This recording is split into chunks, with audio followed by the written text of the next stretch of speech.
What secret hides behind the green door? Is it the fountain of youth? No. Is it the answer to your purpose on Earth?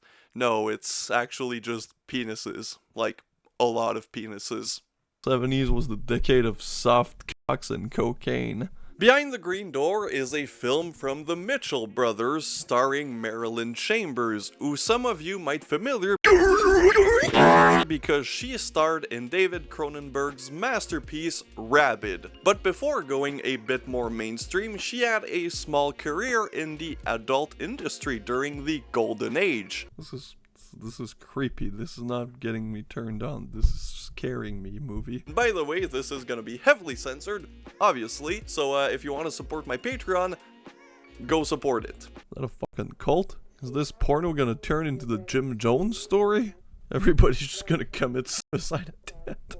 The film starts with this dude driving a truck, and he stops at a diner, and we get a flashing light that says eat, which is foreshadowing because there's a lot of muff diving in this film, if I can be so vulgar. This movie has been 75% muff diving. And the guy goes to sit down with a friend and he orders a coffee. Then the chef comes out of the kitchen and asks the guy to tell him about the story of the green door. Or at least that's what I think, because the audio is kind of horrendous. What's more your whole coffee? What the fuck? And the framing is also really weird, like this chef conversation is shot with a Dutch angle for some reason, and this is a theme that's gonna be present throughout the film. This film, for being erotic, is very, very creepy.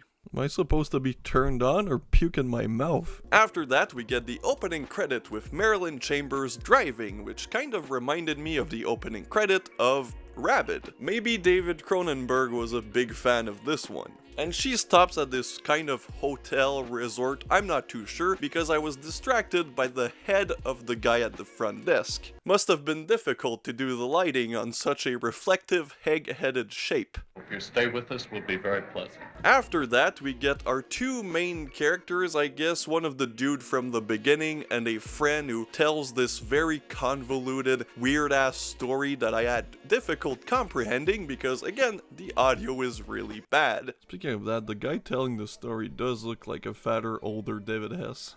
Meanwhile, Marilyn Chambers sits next to them, even though she could have sat anywhere else. I mean, the restaurant is literally empty, and we just get shots of her drinking beer while we hear in the background the very weird story from the guy who's like, yeah, and then I created a lagoon. What, sir? Ow? The fuck you saying? I create a lagoon, see? And at that point, you realize that this adult film has a very eerie and creepy atmosphere, because we saw the guy at the front desk call somebody whenever Marilyn Chambers checked in, and it just seems really weird. And the movie quickly confirms that eerie atmosphere because Marilyn Chambers gets kidnapped. Nothing gets my rocks off quite like kidnapping. The 70s were weird. What's up with like 70s and 80s pornos and goddamn fucking clowns? And she is brought to this very creepy white room with a lady who starts massaging her and calling her a good girl and a child.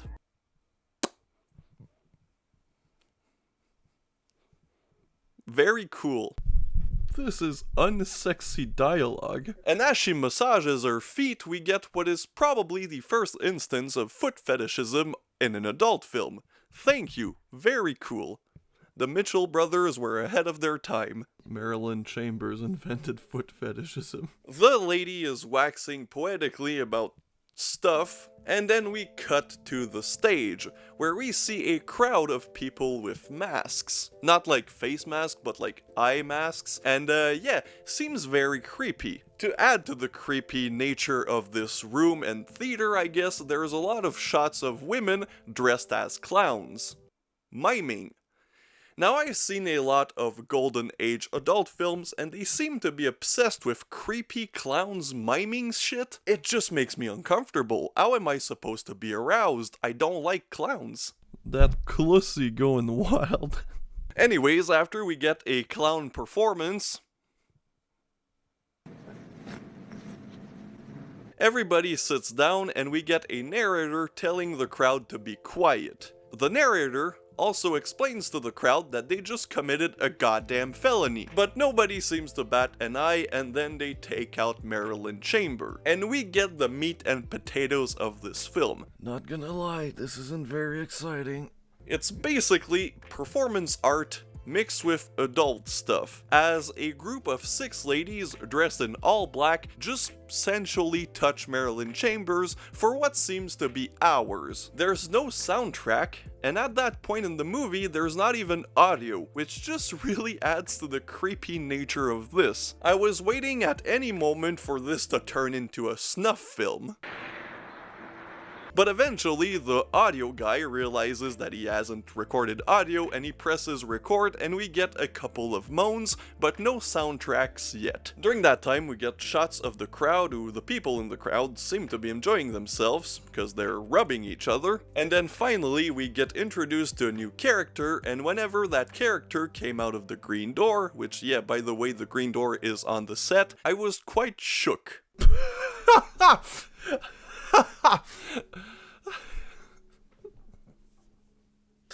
Now this just feels racist. I don't know why they had to put some makeup and dress up that man that way, but they did. The goddamn face paint.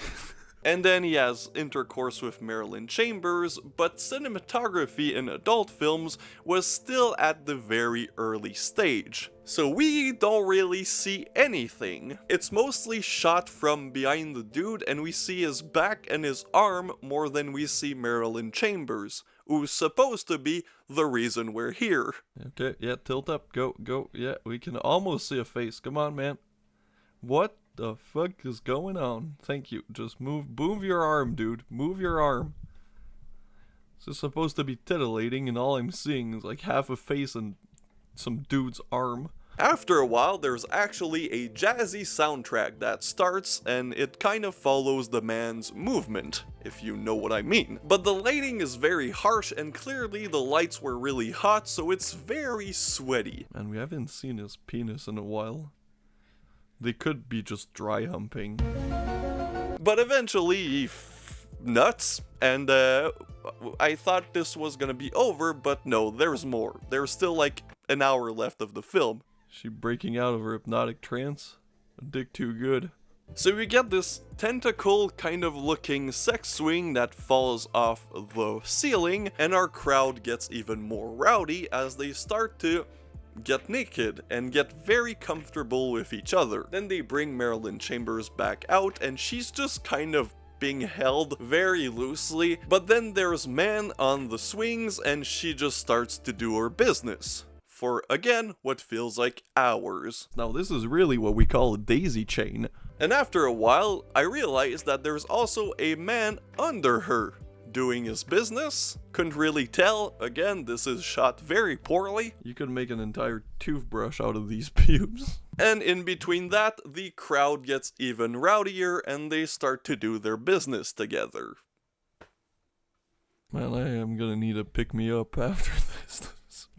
And this movie doesn't discriminate with shape, size, color, which is kind of honestly pretty based. It's just, you know, shot very poorly and you can't see much, and there's so much pubic hair in this, like so much. Kind of like how, you know, when you watch a movie and you're afraid of spider, you kind of get like little tingles. I kind of felt like I had something stuck in my tooth throughout this entire scene. Phew. Got hair in my mouth. Ugh. This is the 4D experience? You watch this movie for too long, you get pubes in your mouth. Then we get some more creepy music in this adult film, and eventually the guys finish their business. And we get this weird experimental scene where everything is in slow motion, then it changes colors, the music gets really, really creepy and eerie, and I was just sitting there wondering, what the fuck am I doing with my Friday afternoon? I didn't need to see. Why still coming? That's a lot of liquid. That's a lot of love sauce. Somebody asked for extra mayonnaise on their fucking McChicken. Still coming, Jesus Christ. After that is done, we go back to the beginning, because, you know, it was a guy telling a story at a diner, and he leaves, and we get a final scene of intercourse between the driver of the truck and Marilyn Chambers, and his penis is hard at least, so I can give him that. And the movie just kind of ends there. So yeah, that was Behind the Green Door.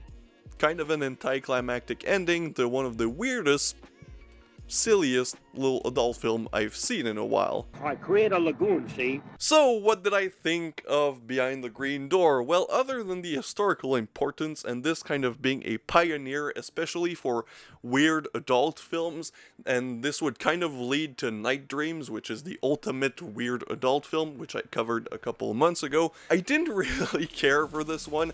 I mean, it does have very intriguing, creepy for some reason, decisions, but overall I just found myself to be very bored by it, since it's a 72-minute film and most of it is intercourse, which I do acknowledge that this was meant to be titillating, but for 70s adult films I was expecting a lot more story, a lot more acting from it, but you're just really looking at Marilyn Chambers all limp having intercourse. She does kind of wake up and start enjoying herself after a while, but you know, it's still just an adult film.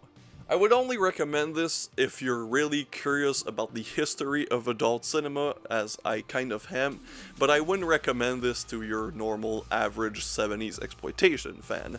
This is just a straight up adult film, but with weird decisions. Anyways, I do kind of half recommend it. I think watch it at your own risk. And again, if you want to see this video uncensored, which even then I'm not too sure, I can't show the adult stuff on Patreon, but you know, if you want to see some of this uncensored, go check out my Patreon. Thanks again to these awesome people for supporting me, and see you guys next time.